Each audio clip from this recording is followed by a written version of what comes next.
Drivers රජු YouTube channel එකට අදත් අපේ යාළුවෝ ඔක්කොම ආයුබෝවන් කියලා පිළිගන්නවා. ඉතින් ඩ්‍රයිවිං ලයිසන් එකක් ගනිද්දී ඔයා ඩ්‍රයිවිං ලයිසන් එක අලුත් කරන එක්කෙනෙක් වුණා.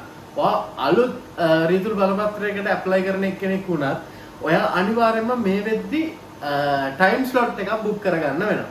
ඉතින් ඔයා යන ලර්නර්ස් එකට හරි එහෙම නැත්නම් RMB ඔෆිස් එකට ගිහිල්ලා ඔයාට දිනයක් බුක් කරගන්න වෙනවා. ඉතින් මේ දිනේදී ඔයාගේ මෙඩිකල් රිපෝට් එක RMB මෙඩිකල් සෙන්ටර් එකකින් අරගත්ත මෙඩිකල් රිපෝට් එක, ඒ වගේම ඔයාගේ උපැන්න සාතිකයේ කොපි එක හරි ඔරිජිනල් එක හරි, ඒ වගේම ඔයාගේ ජාතික හැඳුනුම්පත අනිවාර්යයෙන්ම ඔයා RMB එකට අරගෙන යන්න ඕනේ. ඒ වගේම රජයේ ගාස්තුත් එක්ක රුපියල් 5000 6000 වගේ අතර ගාණක් ඔයා කෑෂ් වලින් අරගෙන යන්න ඕන ඒ පේමන්ට්ස් කරන්න.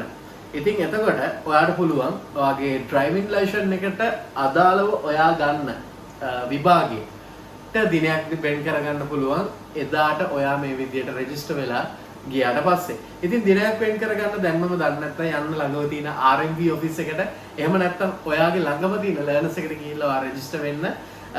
මම කියන්නේ ඔයා ඩ්‍රයිවිං පුළුවන් එක්කෙනෙක් වුණත් දවස් දෙකක් තුනක් හරි ලර්නර්ස් එකකට ගිහිල්ලා ඒගොල්ලෝ දෙන ඇක්ටිවිටීස් ඒ දේවල් අනිවාර්යයෙන්ම ෆලෝ කරන්න. මොකද ලර්නර්ස් එකකදී අපිට හැම දෙයක්ම හරියටම කියලා දෙනවා.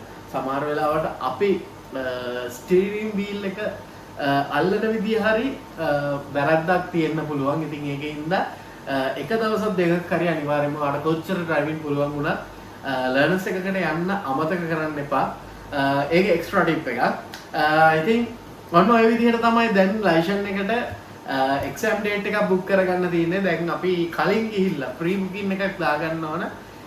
ඊට පස්සේ තමයි අපිට එක්සෑම් ඩේට් එක හම්බ වෙන්නේ. within 1 week වලින් වගේ එක්සෑම් ඩේට් එකක් දෙනවා මේ බුකින් ඩේට් එකට පස්සේ. ඉතින් ඔය ටික තමයි කතා කරන්න තියෙන්නේ. ලයිසන් එක ගන්න කලින් බුකින් එකක් දාන්න මෙන්න මේ විදිහට කියලා තමයි ඔයගොල්ලන්ට කියන්න තියෙන්නේ. ඉතින් මොනවා හරි ගැටලු තියෙනවා නම් පල්ලෙහා කමෙන්ට් සෙක්ෂන් එකේ තියෙන ගැටලු කතා කරන්න තමයි. ඉතින් අනිවාර්යයෙන්ම ඔයාගේ කමෙන්ට් එක දාන්න. අපි ඒවට ඉක්මනටම රිප්ලයි කරන්න බලාපොරොත්තු වෙනවා.